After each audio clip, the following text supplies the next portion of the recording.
Really? Well, Do you? But you have a British I passport. have a British passport. So how are you Lebanese? I mean. Yeah. I mean, just half Lebanese. Just half but they Lebanese. still wouldn't let you in. You Well, think? I don't know. No, they would let me. They would let you in. I mean, you're British subject. You got a British passport. Yeah, but they'd be funny about it. They'd be more funny than they would be if they didn't know. Sure. So you didn't tell them. No. No. And then my friend got searched for a while, Betsy. But she's quite charming, and so she kind of charmed her way out of it. And I went through, and she came on the bus with me. We went to Nazareth and stayed in this beautiful hostel in Nazareth, which is... Nazareth is the biggest Arab Palestinian city in Israel. It's Christian Palestinian. Right. And it's beautiful. It's very beautiful. I've been, yeah. I remember the big basilica. Yeah. Where, yeah. It's incredible. And we stayed in this beautiful hostel, which is... It's an old Palestinian house, and the family still owns it, and it's quite beautiful. It's an Abraham hostel. There's 3 of them. It's quite a nice place, and they do like tours of Palestine and Israel and kind of talk about and make a conversation between the two sides. And we stayed there for a couple of days and moved to Jerusalem, and we stayed about a week. I went to Tel Aviv for one night and tried to kind of find Israelis who I could have a dialogue with about Palestine, but I found lots of quite hippie Israelis, but that just were brainwashed and had... I didn't really want to engage that much in conversation after I realised that it wouldn't be that helpful. I tried to kind of backtrack a bit and say, we have our different views because I don't want to get into a fight about this. And they would just carry on trying to... Was this in a hostel where you were This was staying? in a hostel in the morning. And I was going to Hebron that day, so what I actually did in Palestine was I went to stay in Al-Khalil, is its real name. Hebron is its Israeli name. Okay. Al-Khalil. What does that mean in Arabic? Al-Khalil, I don't know. It's something to do with the olive trees. They told me about it before. Okay, that's their name for it. That's the name for Palestinian it, Arabic. yeah. And so I stayed in Al-Khalil for 2.5 months, I think. And I was volunteering with ISM, which is International Solidarity Movement, who are a human rights observing activist group that are there, and they've been there since their first intifada, to document any human rights violations against Palestinians in Palestine. They have this base in Khalil, they've got a base in Ramallah, and they've got a base in the north, in Tulkarem. And so I was living in a flat in Khalil with 6 or 5 other people, and we would... They were all working for the same group? Yeah, and we were a non-hierarchical group, and we worked on consensus, and we would decide what we would do that day together. There would be some projects, and we would respond to people's calls. So if there was a Palestinian who had been arrested, or there was Israeli army kind of causing a fuss, we would go down there and document it and make sure that that wasn't going unreported. Like with film and... With film, taking we would notes we would do reports, we would take pictures, we would document how many times Israelis search people going through checkpoints. So Khalil is really interesting because there's Hebron, Khalil, which is a big city that's around. There's I don't know, 100,000 people, lots of people live there. I've been there, yeah. Yeah, and then there's the central covered market area, which is the old town, and in that bit there's 500 Israelis living right in the centre of a Palestinian city. Because there's Rachel's tomb or something there, isn't there? Yeah, it's Abraham Mosque. Is it? Yeah. Something very sacred to the Israelis. Abraham was as well. buried there, and Sarah, and someone else. Really? Is that where the cave of Mashpala is? That's the I cave? don't know, maybe. Okay. Yeah, maybe. That's where, and you're sure Abraham's buried there? I think so, yeah. It's Okay, this big that's mosque. called the cave of Mashpala. Yeah. The cave of the patriarchs. Yeah. Big And you mosque. went there? Yeah. A big mosque with a synagogue underneath, so that it's like half and half. Yes. But the Israelis really have, as they do with everything, they really have control over it. So they can say, so when I was there, it was Ramadan, and they would just stop them from coming to pray on a Friday, which is their holiest day in Ramadan. On the last day of Ramadan, it's the holiest time to go. Eid, isn't it? Yeah, Big festival. but I think it's the day before Eid. Yeah. And they just stop them from going to be able to pray. And so then In the mosque. In the mosque, which is the holiest site in Islam, essentially, the second holiest. Wasn't that the mosque where an Israeli right-wing guy shot a load of people some years ago? Yes, Fanatic. they killed people, I mean, totally bonkers. Yeah, Just but he's a opened up hero. and shot in the mosque. In Calais, Zionist, extreme right-wing Israel. is a hero. He's a hero. There's like a... Yeah, but that shows you how inverted the value system It's is. completely mad, and it's so difficult there because the market is... The Palestinians have the ground level of the market, and the Israelis live on the second floor, and they've had to put a metal covering, like a grate. Between the two. Between the two, because the Israelis will throw things down into the Palestinians in the market, but then they start throwing bottles of piss down, so then you can't stop that from happening. It's seriously mad. There's a guy called Ofer, who is... Like emptying these bottles through the grating. Through the grating. So it goes down heads. onto Palestinians. Yeah. There's a guy called But that's really like low level stuff, isn't it? No, because it's not intelligent. And are you sure this is actually happening? It's not just propaganda? No, I've seen it happen. You've seen it happen? And they throw things down, they throw like bikes down onto them. You know, there's loads of stuff being...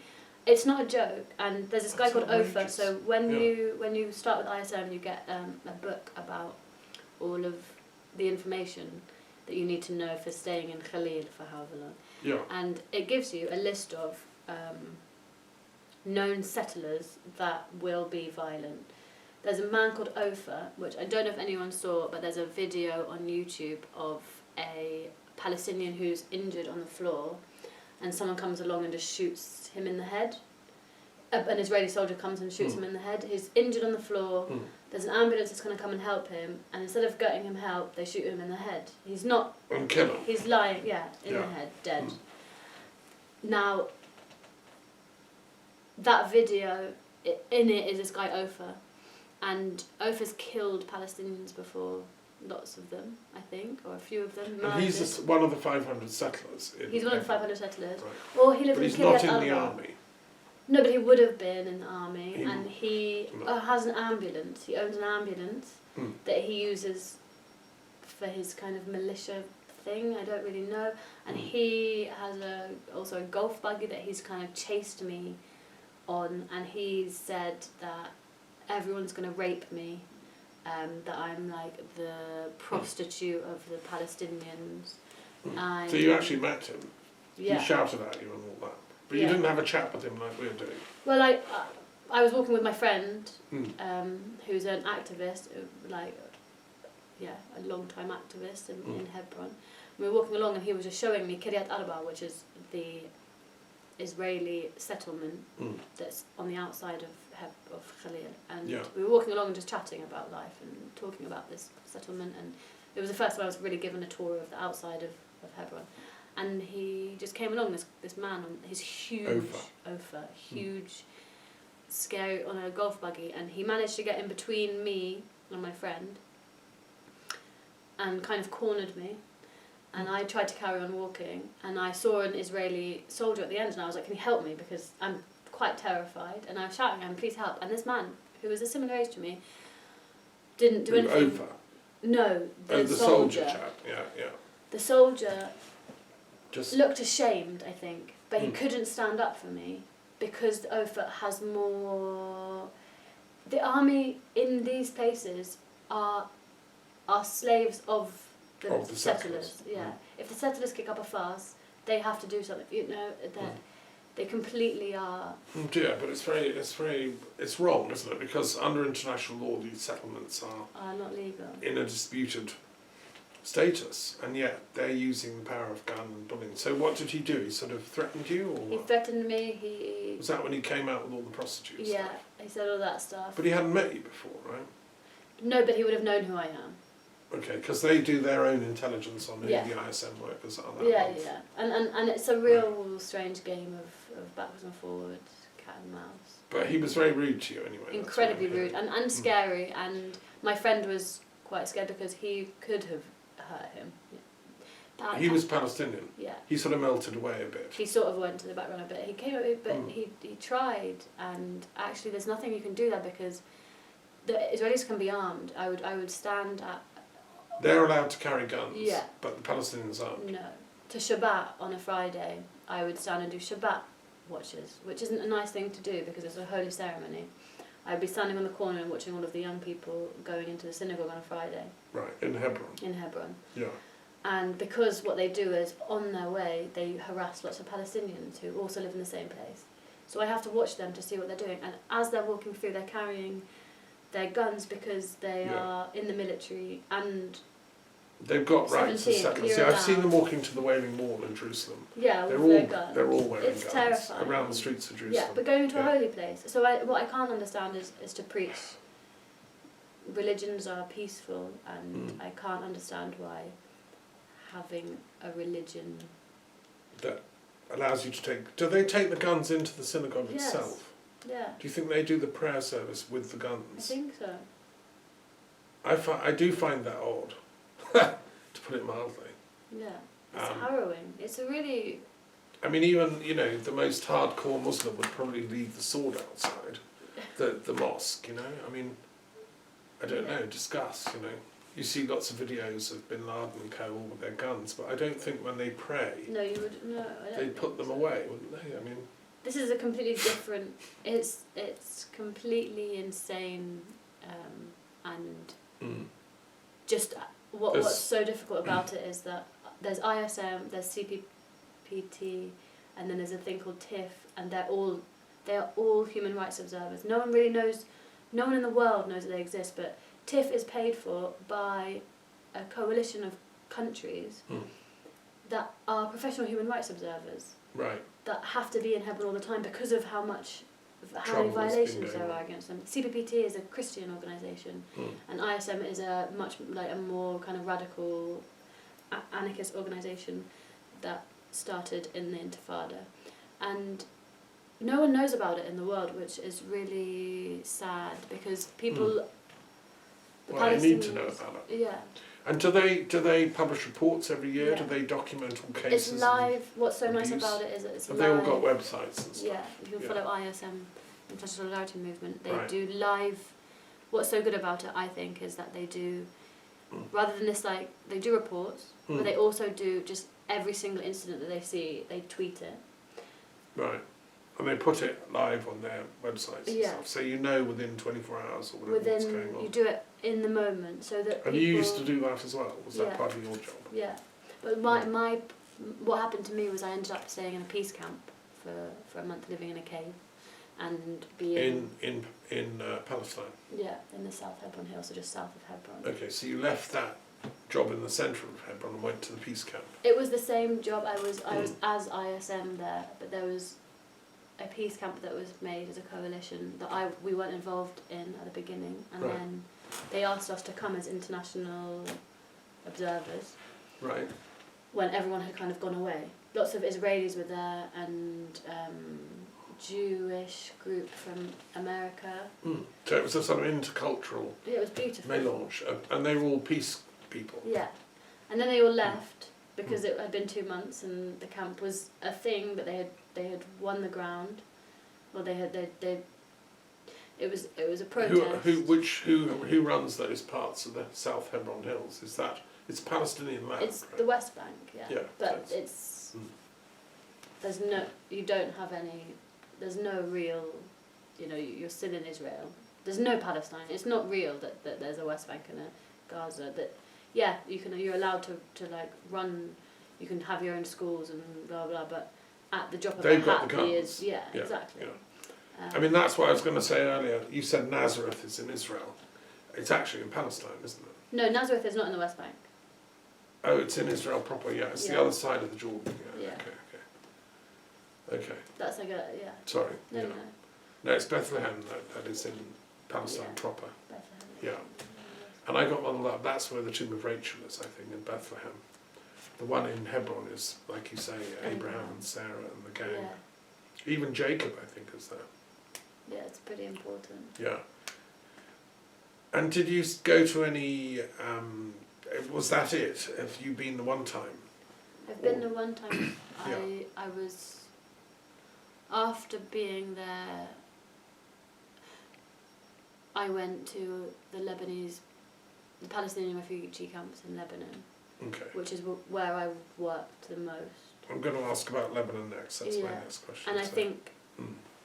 I would love to go back to Palestine, but I think I might have trouble getting in there, so I've been waiting until it's been the right time, because it might be the only time I can go again, or I might not be able to go, and so... Well, hopefully you can go when it becomes an independent country. You can go as British ambassador. Why not? You know, get your dad and co, you know, and the BBC all changing their tune, and we could promote peace. And you see, I think, just to finish off, I know you've got a question for me, that Britain's role in this region, we used to run the whole thing, the mandate. Yeah. We left it in chaos. Yeah. Because we were being attacked by extreme right-wing Israeli Zionist types who were really impatient and were blowing up King David Hotel, killing the Swedish UN mediator Count Bernadotte. And we just sort of ran in fear. We should have stayed, this is my view, and ensured there were two states viable. We had a duty to both sides. But we didn't have any money, we sold it after the war. It's not about money, it's about morality, you know. Yeah. Like, we've got enough money for Brexit, and of course that's just ridiculous. So, of course we could have stayed.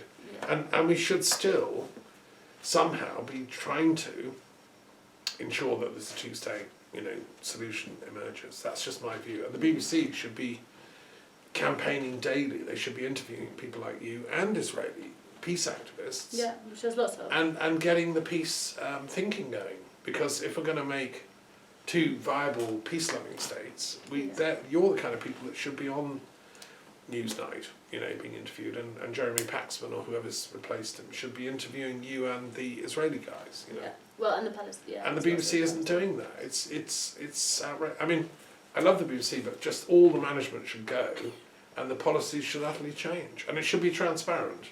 Yeah. So which committees are making which decisions, you know, that should be public knowledge. Yeah. Anyway, your turn to ask me a question. Okay. My question is, you've been working for peace since the 80s, or your mum has been doing it before. How do you Since the not, 40s, she was active. how do you not give up hope? Well, I think it must be my genes, you know. I mean, I have hope ever since I was born. I love life. Mm-hmm. I'm enjoying being in the body. It's such fun. Normally I'm in the Heavenly Library and it's great, but you can't have fun so much. And no, I love this world. It's fantastic. And, you know, I know how beautiful people are. Mm-hmm. I've met beautiful Palestinians, beautiful Israelis, beautiful Africans, beautiful Americans, beautiful Europeans, blah, blah, blah, you know, and what's not to love? And as a scholar, I know I love thoughts, ideas, and I live partly in the etheric world of thoughts and intellectual activity. Mm-hmm. I've just been reading Schiller's On the Aesthetic Education of Man, for instance, for my book for my chapter on aesthetics. Yeah. Schiller wrote the Ode to Joy, the Okay. European anthem. Mm. He was a poet. And when I flew back from India, I think the last time ever, I was watching a movie in German on the flight movies, and it's a German movie about Schiller and his love affairs. He was once in love with two women, two sisters, and, you know, it was all a bit complicated. And in the end it was all sorted and he married one of them. Mm-hmm. And, you know, stories like that. Schiller, great poet, he wrote this book on the aesthetic education of humanity, in which he says that all of history, we're going through these stages to reach, to know what is beauty. I believe in beauty, both moral and intellectual and physical. Mm-hmm. And I love art. I'm a pianist, a poet, and I don't have patience to be a painter, but I respect and love painting, and I love beauty. And I see within beauty the divine patterns behind existence. I see divine intelligence at work. And I believe that these problems, like this Israeli-Palestine stuff, these are moral hiccups as humanity is trying to understand and discern the moral beauty behind the universe. And it's quite heavy, you know, the poor Israelis, probably the ancestors of those settlers causing you grief in Hebron, a lot of them probably died in the Holocaust, and they've handed on this hatred to their grandchildren. Yeah. And so we've somehow, how are we going to heal that? You know, like, well, I think it can be done because I've gone into detail in history and I've looked at history from both sides. And I think we just have conflictual narratives that have been running parallel and they've never talked to each other for a very long time. My job, I'm a follower of Hermes and the Hermetic mysteries as well. And the wand of Hermes, he's the messenger of the gods who travels between all camps and brings the messages. Right.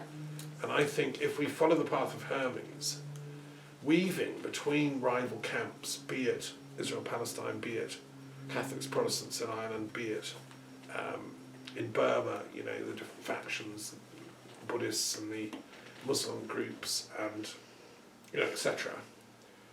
I think Schiller will win. Me and Schiller are going to win because we are going to reach a level of aesthetic and moral enlightenment. To me, that's why I love the EU, because Europe has got there. We had World War II, we had the Holocaust, we had the Cold War. Yeah. We don't want it again. No, that's not. And that's why I think Brexit is such a retrograde step by the British people. They were brainwashed into stepping out of the train of progress into an unknowable abyss of chaos and confusion and meltdown. So in answer to your question, why do I hope? Because it's indelibly imprinted in my soul as a little tiny bit of the divine intelligence which I carry within me. It's my secret. As it is within all of us, that's the open public secret. Yeah. We're all made in the image of God. Yeah. That's what it means. And that's what Judaism, Islam, Christianity, Hermeticism, they all say that. So it's time we started living up to that. We have duties as co-citizens of the kingdom of God, you know. Right, there we are, that's my question to you. Yeah. Is that all right? Yeah. Good.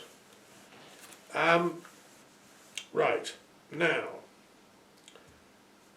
Okay, so now I want to know more about Lebanon, obviously, because that's your main home in the Middle East. Yeah.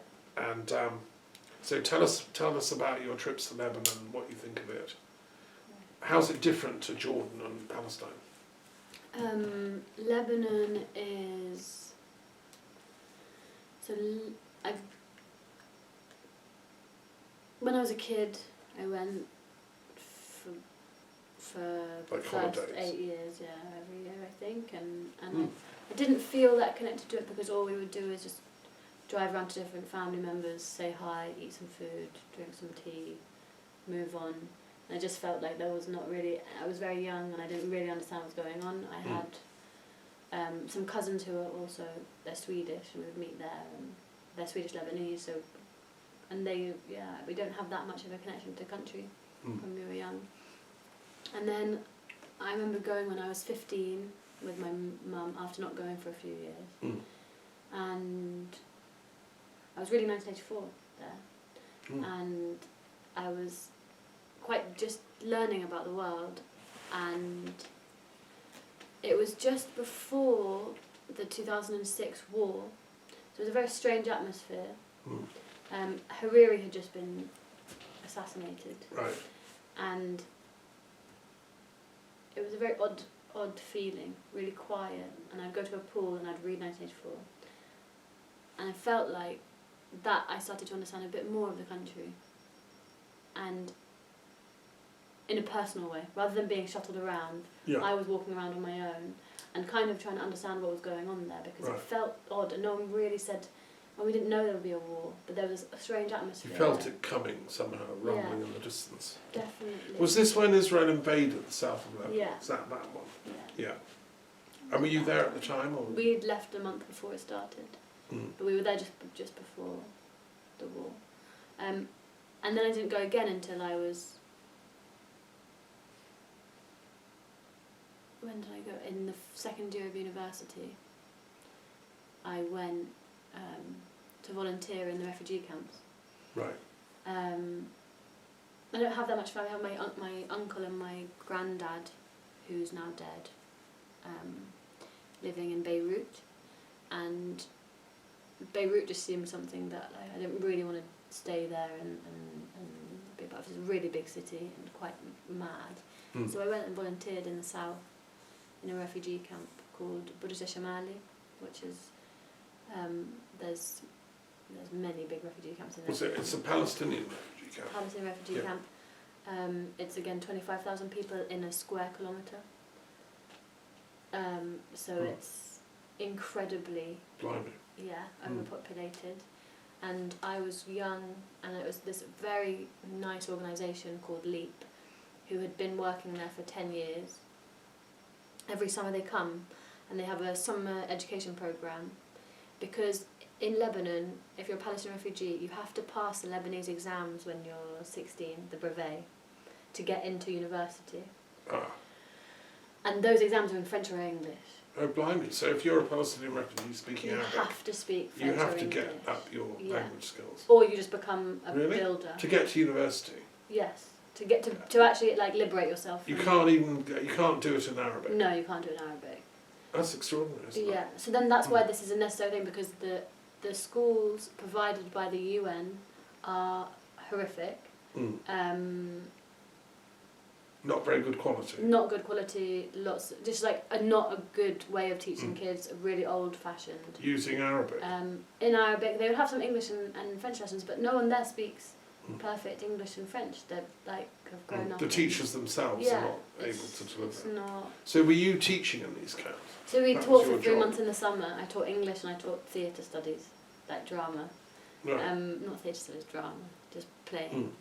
And I was taken aback by the whole thing. This is my country, and what they've done to the Palestinians is, I can understand. It's an unstable country itself, Lebanon. But it's a huge issue that everyone ignores. It's not part of the everyday politics. What should we do with the Palestinian refugees? They're just put in the corner. No, they're just put in the corner. They're just put in the corner, and they used to have rights, but because they blamed the war on them, which isn't true, they blamed the war on them, and then they took away all of their rights. Really? So they're not allowed to be doctors. They can be nurses, but they can't be doctors. So you're not allowed to be a teacher. You're not allowed to. It's just. So they're kind of trapped in their camps. Completely trapped. Can they travel about Lebanon wherever they want? They can travel about Lebanon, yeah. They're not allowed to go into different work. refugee camps. So there's massive problems of families having children with the same family. There's only 15 surnames in the camp essentially. It's all from the same place. Right, so they're marrying each other's cousins and all that kind of stuff. And so there's loads and loads of this. They can't fall in love with a girl in another camp and go and live there. Does that happen? I can't remember. I thought that you're not allowed to move, but I'm not sure if that's actually true. So weird they're living in camps when it's that's what the Jews were doing in the Holocaust. They were in camps, and now they've recreated this for the Palestinians. And I'm interested in karma and how things recycle and reappear in different octaves. And anyway, it's your turn. So, and most recently, were you in Lebanon just after this bombing thing when the whole port of Beirut blew up? Yeah. What on earth was that about? Who did that and how it happened? So What did you see? When I heard the news, I was in Bristol, and that day everything was reminding me of Lebanon. Yeah. For some reason, everything in Bristol that day was reminding me of Lebanon. I was like, this is really like Beirut. This is really like Beirut. And I don't know why. It was psychically you were tuned in. Yeah, and then my friend, I remember her looking at her phone, but we were eating some really nice food and we were having a really nice day together. It was sunny and it was August. It was beautiful. Yeah, it was and last year. I'd gone to stay with my friend, And she looked at her phone and I remember her putting it away and she was just like, oh, something weird, and then she carried on going. I got home to her house and I started looking at my phone. My mum sent me this video and I only watched the beginning 20 seconds of the video, which is the fire, and I was like, that's really bad. It's crazy. I've seen Hester. And then as I showed Hester the video, I finished it, and at the end of the video is the explosion. And it just... Well, it was off the scale of unbelievable. And so we put on the live Lebanese news, and it was just harrowing. But I decided to go there. I spent a few days thinking about what to do. I went and did a vision quest, and then on the vision quest I thought, I'm going to go and at least be there. Just show solidarity. Yeah, and there's lots of organisations starting, and I wanted to see my family, my friends, and what is like, I feel at home there, and it's a part of me, so I wanted to go and be there. It felt too strange being in. And so you went to Beirut? I went to Beirut. And you walked around? Well, no, I volunteered rebuilding effort. Mm. So I volunteered with an organisation called Refugee, which is a big Christian-funded organisation who were rebuilding the blast. And they were rebuilding houses and stuff. Yeah. And I just spoke to my friends, and people were just. I have a really good friend called Rosie, and she came and met me on my first day, and she just wasn't the same. And I said, oh, you don't seem very good, and she was like, what do you expect? They had a revolution since October the 17th, the year before. And which was a peaceful revolution. Peaceful revolution, like but not peaceful by the government. So it was No, peaceful so until the government. They were doing pots and pans and demos, and then the government was shooting them. Yeah. Was it? Right. And the COVID had kind of killed the protest slightly, and then there was this hyperinflation. So there was hyperinflation because of the government breakdown, and there was that weird thing about, like, there was some prime minister captured by the Saudis and held in a hotel. Do you remember that? Oh yeah. Was that the year before or something? I think so. I don't remember that so much. There's been so much. It started off with fires, like apocalyptic fires there, just before the revolution. Right. There's apocalyptic fires, and the government didn't really do anything to help them. And then a month later, this revolution happened, which was beautiful and really highly organised. And what were the people asking for? They were asking for revolting? just the entire government to step down. They wanted a dissolution of the government because a bit like we should be doing with the Tories. Yeah, but Lebanese government is interesting because it's like Shia, Sunni, Christian, Maronite, all have their own. Yeah, the Druze. Do the Druze get a vote? The Druze get a vote. Okay. That's Jaja, I think, but the Christians have the same amount of weight as the Muslims, but there's hardly any Christians there now. So it's. They've left. They left because of the war. After the war. Right. But it's frozen in time. It's giving them equal votes, even though that's a bit unfair. It's quite unfair, and the Muslims are on majority poorer than the Christians, and there just needs to be some kind of resolution there. Anyway, I went and we were rebuilding, and what's really interesting, I find interesting, which people don't really talk about, is who was actually building the city was Syrians. There's lots of low-waged Syrian workers who were actually being paid about £10 a week to rebuild the city, right, and sleeping in the empty buildings. And they hate the Syrians in Lebanon. They blame them for many things. There's lots of racism. And yet they're happy to employ them to build the city. And it's kids. And I had a little friend called Mohammed who was like 17, and I was working with them, putting windows back in. And I asked him, like, how much you paid and what. And he said about however much, £10 a week. And no one was talking about this, and everyone was talking about like how beautiful this resilient city is, and actually it's always built on pain. There's never any. I find Beirut a really. It has a history of pain for you. Incredibly difficult place because people are blind to the truth. I was working with another organisation, who again, what the Lebanese have is like a very elite class of people, highly educated, French kind of speaking, very beautiful.